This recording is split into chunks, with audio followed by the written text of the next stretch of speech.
Hey, what's going on, everyone? It's HBCU Game Day, running a little no huddle here with Stephen J. Gaither. Stephen, our last game of the weekend was FAMU and Jackson State.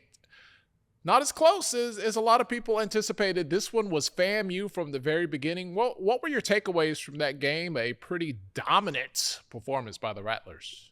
Yeah, Tolly, I think this was a game, obviously a lot of anticipation. It's been a great game the last couple of years. This year, a little, Was last year that great? well, there's been a lot of anticipation around this game and they've A lot of anticipation. I don't know how great the games have and been, and but yeah. and a lot of great trash talk between the two proud pro teams. All right, I'll buy that. I'll buy So, that.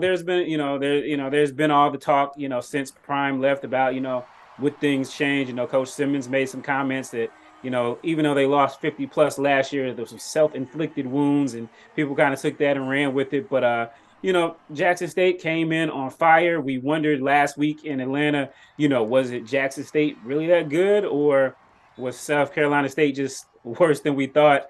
I think we kind of, from today's game, we got to think South Carolina State was pretty bad, and maybe Jackson State has some more work to do. But they had a whole game full of film that South Carolina State didn't have, and they had other players this year. So I think it made a lot of difference. There's a lot of different variables this year from the previous year, so it was not the same game. FAMU's offense actually put up touchdowns this time, and so it was. There'll be a lot of talk about this game for a while. I think FAMU is going to leave this game feeling pretty good about itself moving forward. Jackson State got a lot of questions to answer, and they got to regroup and get over to Southern next week. So it's a lot of folks have to look at themselves in the face and see what they can do to get better next week. Yeah, well, if you are a Jackson State fan, I would say, FAMU lost big. Last year was that 59-3, and then they come back and they win 9 in a row, and they don't lose for the rest of the season. So it does not mean the season is over, but this game is so big with the divisional favorites facing each other so early in the year. You have to say that FAMU is definitely in the driver's seat in that division. Although Alabama State is sitting there like, Right. uh, we're playing ball too. Pretty big win for them. So hard to open up the season with a conference opponent, and they handled business against Southern over the weekend. Yeah, a big statement for Alabama State. Didn't count in the conference standings, but just a big confidence builder. Southern, made it to the SWAC championship game last year. Alabama State, there were questions about, could they produce enough on offense to augment what they do on defense, and they were able to do it on Saturday. They didn't score a ton of points, but they didn't have to. So they've got this one under their belt. It doesn't count as a conference game, but I think it's definitely a big confidence builder for them as they continue to, make sure that they're putting their hat in there as well. Because again, even though FAMU right now feels like it's in the driver's seat, still a long way to go. And, Alabama State, by all intents and purposes, will be right there. So one game can change the whole trajectory. But right now, I think they're feeling pretty good about themselves after putting Southern away in Montgomery. All right, we'll get back to the SWAC in a minute. We'll get over to the SWAC West, but let's go to the MEAC. You had a chance to see the defending national champions in person yesterday. They whipped up on our Rams.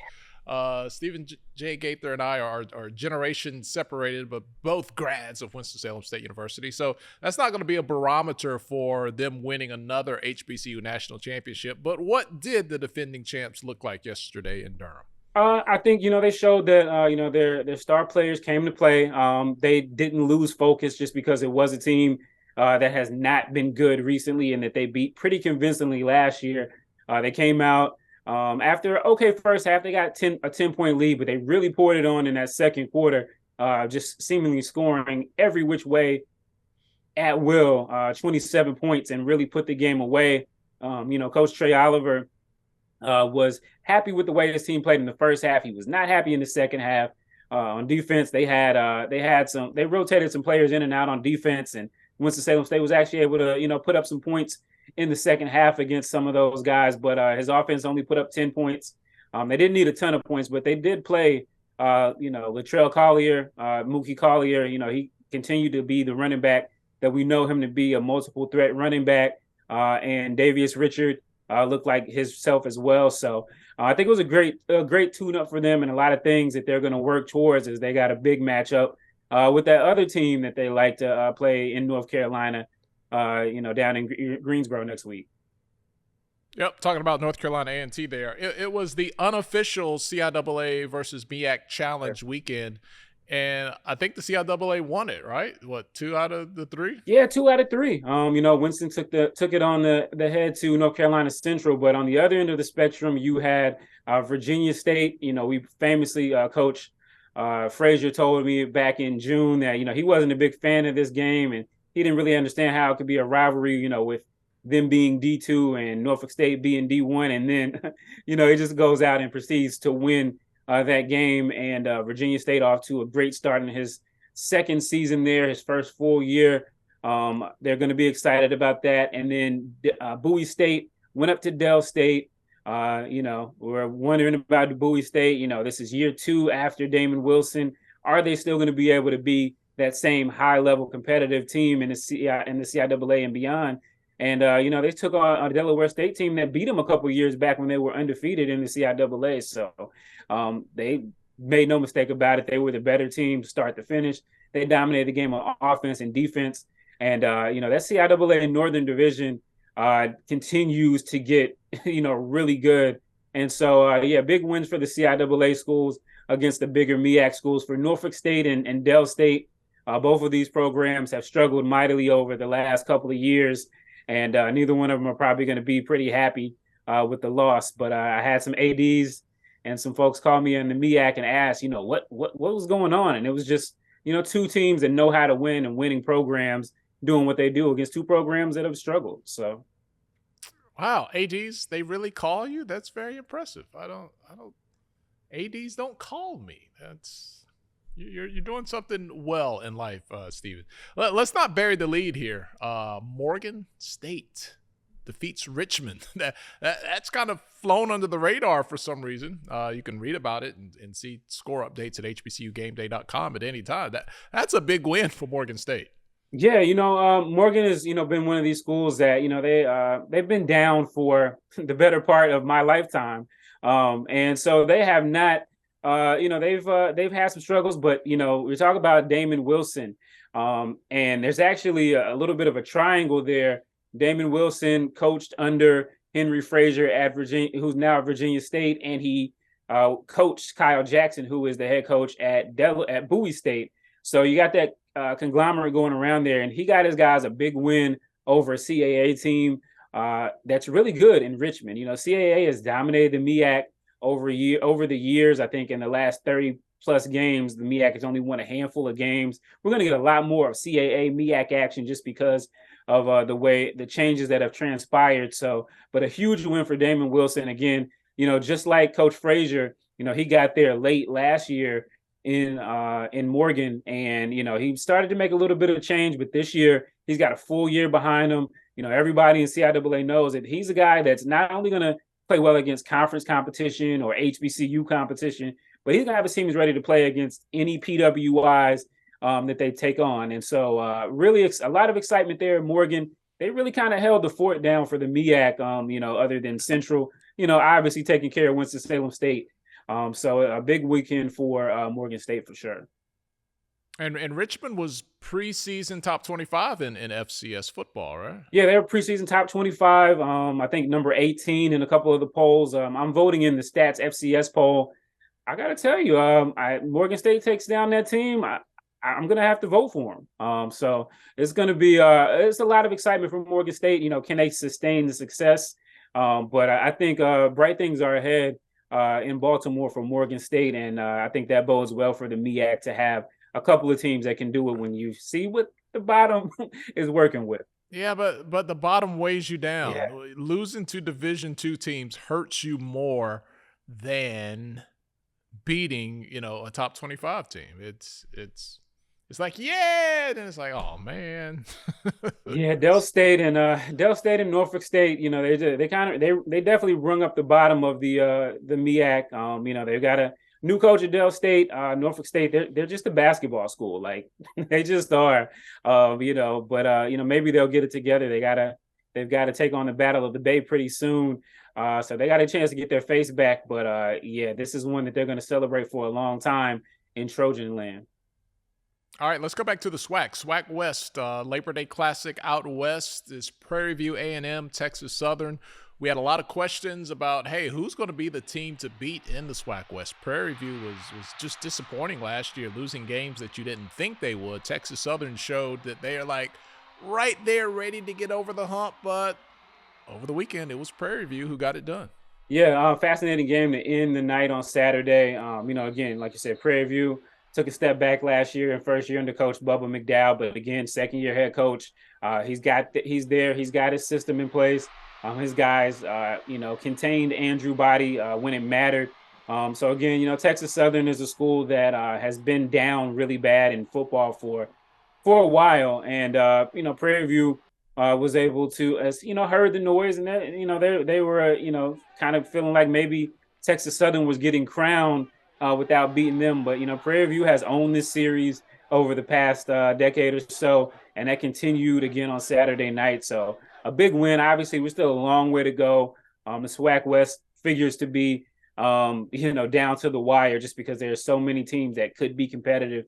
But if you're Prairie View A&M, you got to feel good about taking care of Texas Southern in overtime in an emotional game and getting out with the dub. All right, let's continue to make our rounds. Tennessee State, we kind of knew what was going to happen. Collect the check, collect the exposure. That game was not even close. North Carolina A&T, UAB. Not a lot of offense there for the Aggies. Should Aggie fans be worried, or is it just, hey, we weren't expected to win there. Let's just move along. Well, I don't know if that should worry him as much as we just saw earlier on Sunday that they're putting out a flyer for tryout players, and the season's already started. So I don't know what that means. I don't know if they're just a little slow pulling the trigger. Usually that happens in the preseason, but it looks like the Aggies are looking for a few good men as they get ready to go welcome North Carolina Central in, who finally got a chance to get the upper hand on them last year. So, but Coach Vincent Brown is a guy who, is a defensive coach. So you're not necessarily surprised that it's not high scoring all the time.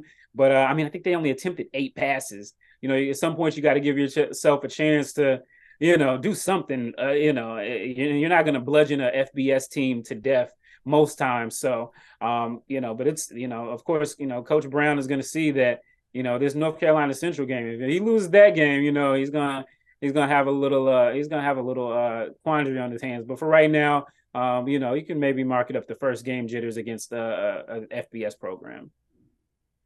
Hey, shout out Hampton. Got the win over Grambling over the weekend. Yeah, Hampton is one of those teams, man. People love to hate them for some reason. Well, and we know a lot of the reasons they love to hate them, but at the end of the day, they've been pretty competitive since moving out of the MEAC against HBCUs. Even though their overall record hasn't been great, they have been competitive. I know Grambling had a lot of buzz this year, and a lot of people are talking about them, as a team that could be out of the SWAC West, who could be a sleeper. Hugh Jackson is his second year, and a lot of folks were expecting them to come in and restore order. But Hampton, they've been competitive against FCS HBCU programs, and it continued tonight and on Saturday night. And I think they're going to be hoping that they can steal a couple more CIAA wins. They've got some more HBCUs to go, so they're hoping for some improvements over in Pirate Land. And Saturday was a great start for them.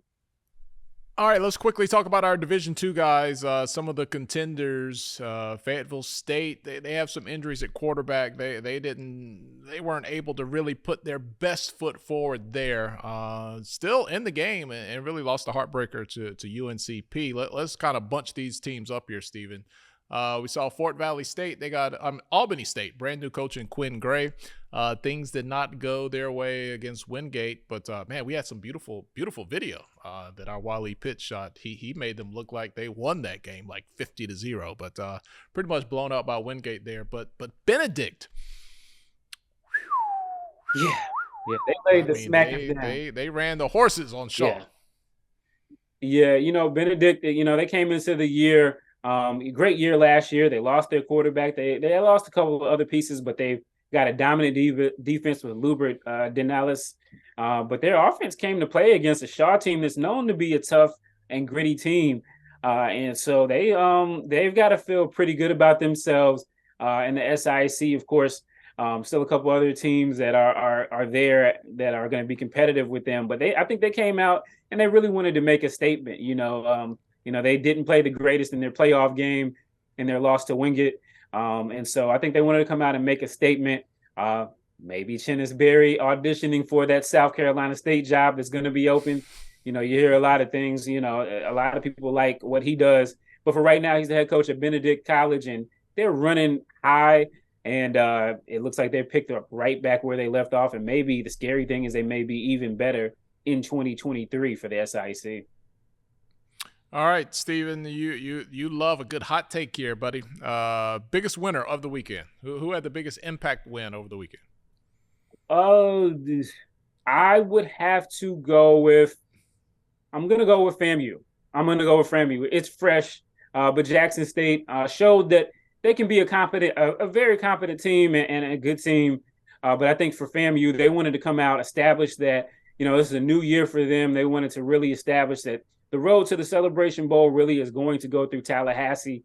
And they came out on fire, took care of business. And I think, really big win for them, as well as Morgan State and that statement win against the CIAA. So we're going to look for those matchups the rest of the year. And the loss you think that stung the most over the weekend? Oh man, it's got to be the two MEAC losses.